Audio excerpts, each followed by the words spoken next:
Syndicate তো ভাঙতে পারতেছে না সরকার, সুষম বন্টন হচ্ছে না। তেলটা সিন্ডিকেট যারা করতেছে তারা অ্যাকচুয়ালি তো মানুষ না, কেন ভাঙতে পারতেছে না? এমন এমন জায়গায় আমরা দেখতেছি ফেসবুকে, মানে ইউটিউবে দেখতেছি, ফেসবুকে দেখতেছি যে তেলটা সিন্ডিকেট যারা করতেছে তারা অ্যাকচুয়ালি তো মানুষ না, তারা তো অমানুষ। আর আমরা হলো কষ্ট কইরা অফিস করে, আজকে আমার অফিস বন্ধ, বন্ধর কারণে আমি 15 দিন পরে আজকে সিরিয়াল লাগাইছি। আমার গাড়ি এতদিন বন্ধ ছিল, আমি চালাই নেই গাড়ি। কেন চালাই নেই? তেল নাই। তা আজকে অফিস বন্ধ দেখে এখানে সিরিয়াল লাগাইছি। এখন সরকার সিন্ডিকেট ভাঙতে পারতেছে না, কেন ভাঙতে পারতেছে না? আপনাদের মনে করেন সরকার তো চেষ্টা করতেছে, কিন্তু চেষ্টা করে তো ভাঙতে পারতেছে না এই সিন্ডিকেট। তাহলে আমরা কি করব, কোথায় যাব? সুষম বন্টন হচ্ছে না, এখানে কন্ট্রোলিং নাই, যার কারণে আপনার সিন্ডিকেটের মাধ্যমে এটা কিছু যাচ্ছে।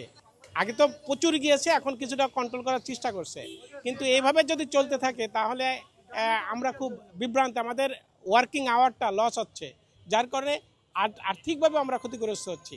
এটা নিয়ে কোনো দ্বিধা নাই যে আমরা ক্ষতিগ্রস্ত হচ্ছি না, এবং ভোগান্তির মধ্যেও আছি।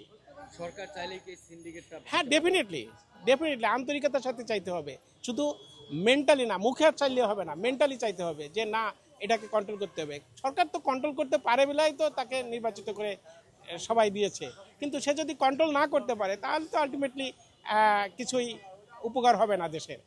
যারা এই তেল বা এই ইয়ালে আছে তারাও বিষয়টা তদারকি করা উচিত। কেন যে এই সংকট বা এই সংকটে বাংলাদেশে যথেষ্ট পরিমাণে তেল আছে, তারপরে কেন যে এই সংকট যেন দেশ থেকে এটার একটা সমস্যাটার সমাধান হয়, এটার একটা ব্যবস্থা নেওয়া দরকার আছে। যারা উপরে মল আছে, যারা এটা নিয়ে সম্পর্কে এটা অভিজ্ঞতা আছে, একটু সময় লাগবে। সরকার অবশ্য চেষ্টা করলে অবশ্য পারে।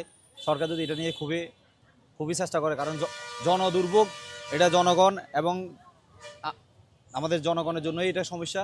এটা সরকারেরও এই দেশের সরকার হিসেবে ওনারও প্রয়োজন, অবশ্যই এটা দেখার উচিত, এবং এটা অবশ্যই চেষ্টা করলে ইনশাল্লাহ অবশ্যই সম্ভব।